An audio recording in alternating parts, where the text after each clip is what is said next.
डूबते को तिनके का सहारा बहुत होता है, और क्या हो कि डूबते हुए को एक लाइफ जैकेट मिल जाए। बात राहु की करेंगे।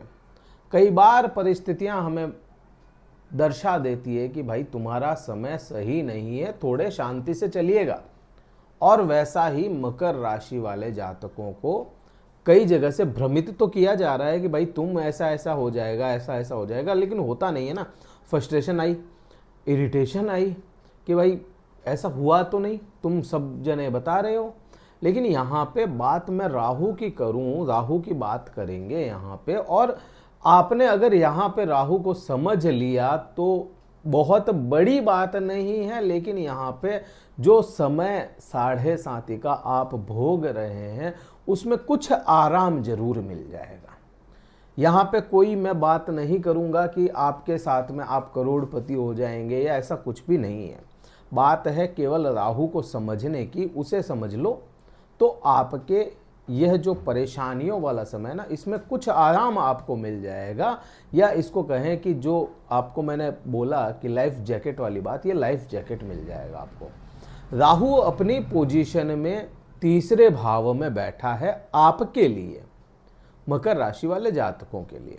अब ये गोचर में आपके तीसरे भाव में 30 अक्टूबर को आया, 30 अक्टूबर को आया। और तीसरा भाव क्योंकि बहुत अच्छी पोजीशन माना जाता है, बहुत अच्छी पोजीशन माना जाता है राहु के लिए तीसरे भाव में आ जाना। आपको अगर प्रभाव नहीं आए हैं तो अभी आने शुरू हो गए होंगे, ये भी यहाँ पे है कि प्रभाव आने शुरू हो गए होंगे। क्यों आने शुरू हो गए होंगे? क्योंकि राहु अवस्थाओं में मजबूत हो गया है। अंतिम के जो 6 महीने हैं, क्योंकि देखिए हमने भी कहा था और सभी जगह आपने सुना होगा कि शनिदेव होंगे इस पूरे 2024 के मालिक, शनिदेव होंगे इस 2024 के स्वामी। और इस 2024 के जो अंतिम समय हैं, 6 महीने जो होंगे, वह शनिदेव ने राहु के नाम कर दिए हैं। कैसे किया ये समझना पड़ेगा। अच्छा यहाँ पे है ना, आपको देखोगे तो क्लियर राहु का, आज ये वीडियो देख लिया आपने तो राहु का क्लियर फंडा समझ में आ जाएगा कि ये 6 महीने में क्या करेगा। एकमात्र राहु ही एक वो ग्रह है, अगर आपका साथ देने पे आ जाए या आप राहु को मना लेते हैं अपने साथ के लिए, तो राहु आपकी सभी समस्याओं को खत्म कर सकता है। इस कलयुग में सबसे प्रभावी ग्रह जो है वह राहु ही है। क्यों है? क्योंकि राहु मस्तिष्क से खेलता है। राहु के आवरण में आज के समय में आप और मैं सभी जुड़े पड़े हैं। राहु के आवरण के बिना अपन कुछ भी नहीं है आज के समय में। अब मैं आपसे बात कर रहा हूं, मैं आपसे कनेक्ट हो रहा हूं, तो ये राहु के द्वारा ही है। आप अगर मुझसे बात करते हैं, वीडियो कॉन्फ्रेंस करते हैं, अपॉइंटमेंट अपन बात करते हैं जहाँ पे, तो कॉल के द्वारा करेंगे तो वो राहु ही है। आपके आसपास में, आपके कपड़ों तक में राहु चला गया, अपने शरीर में राहु चला गया है। तो राहु के प्रभाव में, आवरण में अपन हैं और राहु के समर्पित हो गए इस समय में, तो आपको बहुत कुछ दे सकता है। देखिए राहु के समय में, महादशा अंतरदशा में राहु चमत्कार दिखाता है कई तरह के, क्योंकि उसका काम है वैसा। राहु रॉयल है, रॉयल प्लेनेट है राहु। क्योंकि ये जब आप देखें, अगर राहु की कथा पढ़ेंगे तो सिंहिका थी ना, तो उसका पुत्र है, ये राजा था, राजा था ये, और राजा की तरह ही रहता है। इसको छोटी मोटी चीज़ें तो पसंद ही नहीं आती। बात करेगा तो बड़ी करेगा, सपने दिखाएगा तो बड़े दिखाएगा, और उनको पूरा भी करेगा तो बड़े लेवल पे करेगा, छोटे लेवल पे इसको पसंद नहीं होता। अब ये राहु की बात करें, आज के समय में कहाँ पे विचरण हो रहा है राहु का? राहु का 19 डिग्री के आसपास विचरण चल रहा है, 19 डिग्री प्रभाव में है। अब आपको बता दूं कि 12 डिग्री से लेकर के 17 डिग्री का जो समय होता है किसी भी ग्रह के लिए, यह 100% फल देने वाला होता है।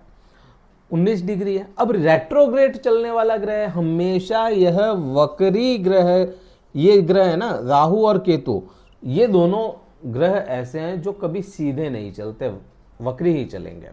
शनि वक्री भी होता है, मार्गी भी होता है, बृहस्पति वक्री भी होता है, मार्गी भी होता है, लेकिन ये जो ग्रह है हमेशा वक्री चलते हैं।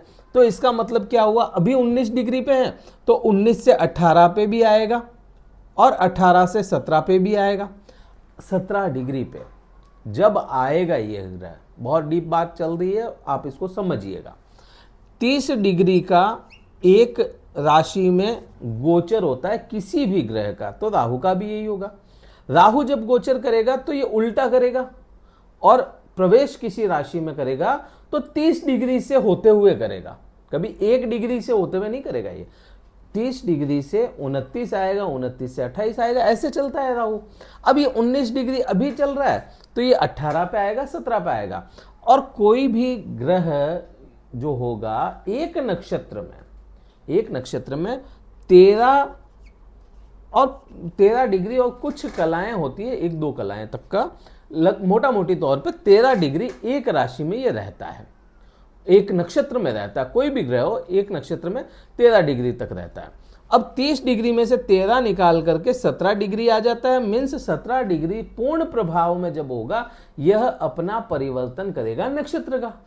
अब नक्षत्र का क्या परिवर्तन होगा वो देखोगे तो रेवती नक्षत्र में अभी चल रहा है। यह जब मीन राशि में प्रवेश किया था तो राशि जरूर यहां पे बृहस्पति की है, आपके शत्रु ग्रह की है राशि, फिर भी यहां पे आप देखो जिस नक्षत्र में प्रवेश किया वह नक्षत्र था रेवती, और रेवती नक्षत्र जो होता है बुध के अधीन होता है। बुध के अधीन नक्षत्र में आया। अब बुध कौन होता है? राहु का परम मित्र। अभी के समय में रेवती में ही है, 19 डिग्री पे अभी चल रहा है रेवती में। 17 डिग्री को यह परिवर्तन करेगा 9 जुलाई को, तब वह चला जाएगा उत्तरा भाद्रपद नक्षत्र में। उत्तरा भाद्रपद नक्षत्र किसका हो गया? शनिदेव का। अब शनिदेव ने राहु को शरण दी, या राहु, आप इसको समझो कि शनिदेव के नक्षत्र में राहु आ गया, तो यहां पे बस किसका चलेगा? राहु पे, शनि का। क्योंकि शनि जो है वह आपके द्वितीय भाव में, मतलब राहु से पहले शनि है, तो शनि के कहे अनुसार राहु काम करेगा। अब यहां पे बात हो जाती है शनि ने कैसे काम किया, राहु के नाम कर दिया ना ये 2024, तो यहां पे ये चीज अपने को क्लियर फंडा समझ में आ जाता है कि राहु पूर्ण प्रभाव में आएगा और इस पूरे साल पूर्ण प्रभावी ही रहेगा। ये अब पूर्ण प्रभावी रहेगा अंतिम के 6 महीने, तो ये अंतिम के 6 महीने आपको राहु के ही प्रभाव देखने को मिलेंगे। अब ये तीसरा भाव है, तीसरे भाव में राहु क्या करेगा?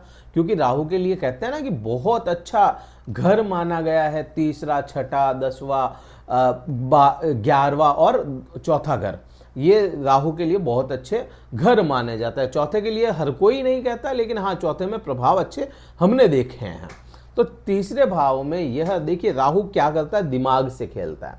कभी भी राहु आपको बॉडी पे नहीं असर लाएगा, पहले लाएगा सिर पे असर, दिमाग पे असर लाएगा, दिमाग घुमा देगा, दिमाग से ही काम करेगा। स्मार्ट वर्क करने में विश्वास रखता है राहु। राहु कभी हार्ड वर्क नहीं करेगा। अगर कोई चीज़ खिसकानी है ना, तो राहु ये नहीं कहेगा कि उसको उठाओ, राहु कहेगा थोड़ा धक्का दो, खिसक जाएगी, कहीं कोई चीज़ ले जानी है तो। राहु का काम ही यही होता है, स्मार्ट वर्क करवाता है। डिसीजन मेकिंग पावर है राहु के पास में, क्योंकि दिमाग से ही कोई तरह का डिसीजन लेंगे। पराक्रमी है ये, महावीर ग्रह, ग्रहों की श्रेणियों में राहु ही एकमात्र ग्रह है जिसको महावीर की उपाधि दी ऋषि पराशर ने। मंगल महावीर नहीं है, ताकतवर है, सेनापति की उपाधि है, हनुमान जी हैं महावीर, लेकिन यहाँ पे ग्रहों की बात करोगे तो यहाँ पे महावीर कौन हो जाता है? केवल और केवल राहु। तो राहु के पास में उतना बल होता है या इतनी ताकत है। राहु क्या है? भूख है, आपके शरीर की भूख है ये राहु। जो मिलेगा उसको अपने अंदर समाहित करने का काम करता है, और जहां बैठता है ना वहां की चीजों को एकदम से बढ़ाने का काम करता है। अब ये क्या हो गया? पराक्रम भाव है, पराक्रम में वृद्धि करवाने का भाव है। अब आज के समय में अगर पराक्रम की बात करोगे तो आज के समय में जो सिचुएशन होती है ना उसको हैंडल कैसे किया जाए, वो पराक्रम है आपका। आपके सामने कोई भी परिस्थिति बनी उसको कैसे हैंडल करोगे, वो पराक्रम है। क्योंकि आज के समय में तो तलवार उठा के जाओगे नहीं कहीं पे, तो यहाँ पे यही चीज हो जाती है, आपको सिचुएशन के मुताबिक ढालने के लिए यह राहु पराक्रम भाव में आया हो। और ये 7.5 के जो चैप्टर्स चल रहे हैं, ये लेसन्स चल रहे हैं, ये सिखाएगा ये राहु आपको कि पराक्रम कैसे दिखाना है, कहीं पे डिसीजन आपको कैसे लेना है। तो यहाँ पे ये चीज हो जाती है। तीसरे भाव में है तो प्लानिंग का भाव है, ये रूपरेखा कैसे तैयार करोगे, तो प्लानिंग करके अगर कोई काम करोगे तो उसमें आपको राहु डिपिक्ट कर देगा। बहुत ज़्यादा प्लानिंग नहीं, हाँ ठीक है सोच लिया ये काम करना है, ठीक है सोच लिया उसके बारे में थोड़ा बहुत, रूपरेखा बहुत बड़ी तैयार नहीं करनी, जैसा आया समय पे काम हुआ वो कर देना आपको। तो यहाँ पे ये राहु उसको और पॉजिटिव करने की कोशिश करेगा। अब क्योंकि ये भाव भी छोटे भाई बहनों का है, पुराने मित्रों का है, तो यहाँ पे राहु को आप देखेंगे पुराने मित्रों से मिलाने का काम करेगा ये आपसे। छोटे भाई बहनों के साथ में अगर राहु पॉजिटिव है तो उनके साथ में संबंध अच्छे कर दे, अदरवाइज ये भाई बहनों से संबंध बिगाड़ने का काम कर सकता है। राहु के पास में दृष्टियां भी होती है, राहु के पास में, बृहस्पति के पास में और केतु के पास में एक समान दृष्टि है, 5वीं 7वीं और 9वीं दृष्टि। 5वीं दृष्टि आपके राहु की चली जाती है आपके सप्तम भाव पर।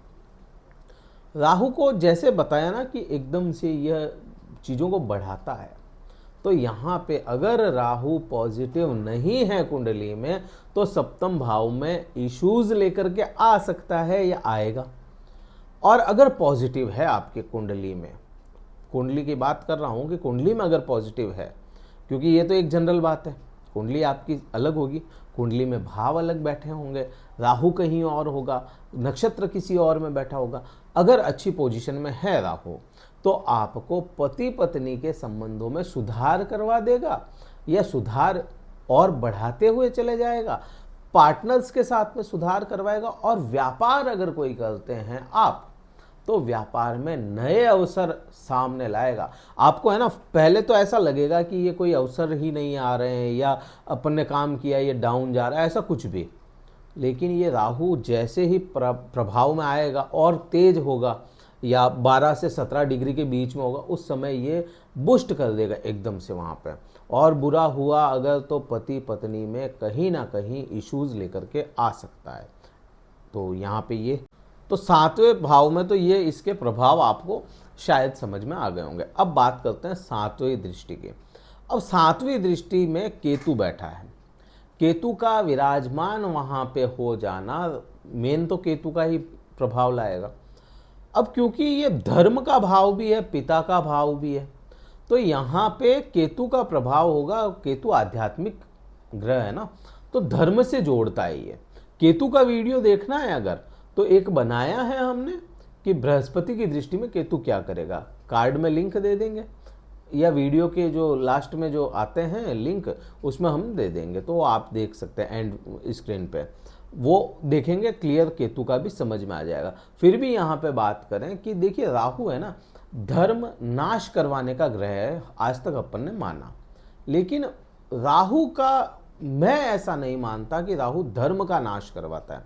राहु हमेशा दिमाग से सोचता है ना, तो इसके हमेशा क्वेश्चन मार्क रहता है मन में, ये धर्म ये रिलीजन फॉलो कर रहे हैं, क्यों कर रहे हैं, क्या कारण है इसका। कोई जैसे शिव की भक्ति कर रहे हो आप, तो शिव की क्यों कर रहे हो, इसके दिमाग में आएगा राहु के, और वो आपके दिमाग में भी डालेगा, ऐसा ही कुछ। लेकिन आज तक हमने देखा है जब भी 9वें भाव पे राहु की दृष्टि आई है या 9वें भाव में राहु आया है तो धार्मिक यात्राएं करवाता है ये बहुत। राहु की महादशा अंतर्दशा में भी राहु हमेशा धार्मिक यात्राओं को प्रमोट करता है या आपको भेज देगा धार्मिक यात्रा की तरफ में। तो राहु इस समय में आपको कहीं ना कहीं छोटी मोटी से ही लेकिन धार्मिक यात्रा जरूर करवा सकता है। तो ये प्रभाव 7वीं दृष्टि पे आएगा। अब आप देखेंगे कि राहु का 9वां भाव या 9वीं दृष्टि कहाँ चली गई। राहु का यहाँ से 9वां भाव बनता आपका लाभ भाव, क्योंकि 7वीं दृष्टि यहाँ पे 8 और 9 लाभ भाव है। अब राहु क्या करता है, लाभ के लिए दौड़ाता है। राहु जहाँ बैठता है उसके अंदर दिमाग लगाएगा, जहाँ देखेगा वहाँ दिमाग लगाएगा। तो यहाँ पे राहु का दिमाग भी पूरा का पूरा आपके लाभ पे चला जाए। आपके दिमाग में बार बार चीजें आएगी कि मैं ये काम कर रहा हूं, इसका मुझे लाभ नहीं मिल रहा। लाभ कैसे मिलेगा? काम किया नहीं उससे पहले इसका लाभ क्या होगा, ये राहु सोचेगा। आपको यहाँ पे काम कर देना है, लाभ राहु अपने आप खींच करके आपको ला करके देगा ही देगा। ये प्रभाव तो आना तय है। आप अपना काम कर दो, लाभ अपने आप राहु ले आएगा। क्योंकि इसी लाभ पे आप देखोगे तो शनिदेव की भी दृष्टि है। अब शनि क्या कहता है, शनि की यहां से दृष्टि काउंट करेंगे ना तो 7, 8, 9 और 10, 10वीं दृष्टि शनिदेव की है यहाँ पे। तो यहाँ पे क्या करेगा, शनि का काम क्या होता है कि कर्म करो, फल की इच्छा मत करो, फल मैं अपने आप दे दूंगा। अब लाभ भाव पे शनि की दृष्टि है तो शनि क्या कहेगा, लाभ चाहिए ना, काम कर ले काम। और राहु क्या कहेगा कि मेरे को पहले लाभ मिल जाए। तो यहाँ पे कॉन्फ्लिक्ट होने की संभावना है। लेकिन आपको मेन, क्योंकि शनि की 7.5 ही चलती है घुमा के, तो बात तो वही आ जाती है। तो यहाँ पे काम कर देना है, लाभ राहु अपने आप खींच लेगा। अब क्योंकि दोनों ग्रहों की दृष्टि और दोनों पॉजिटिव होंगे तो अपने आप खींच के देंगे आपको लाभ। तो ये इस प्रकार से प्रभाव आएगा। वीडियो कहीं अच्छा लगा हो, लाइक करना है, शेयर करना है, कमेंट करके बताओ कि आपके साथ में क्या क्या प्रभाव आ रहे हैं राहु के। तो ये करना है, कुंडली विश्लेषण करवाना चाहते हो जिसमें आपके पर्सनल बात होगी, आपके खुद के चार्ट पे बात होगी, तो आप कुंडली विश्लेषण करवा सकते हो। डिस्क्रिप्शन में कार्यालय का नंबर है, व्हाट्सएप मैसेज करें, शुल्क पता करके आप स्लॉट बुक करवा लें, फिर मैं बात करूंगा आपसे। इस वीडियो में तो इतना ही था। जय हिंद, वंदे मातरम, भारत माता की।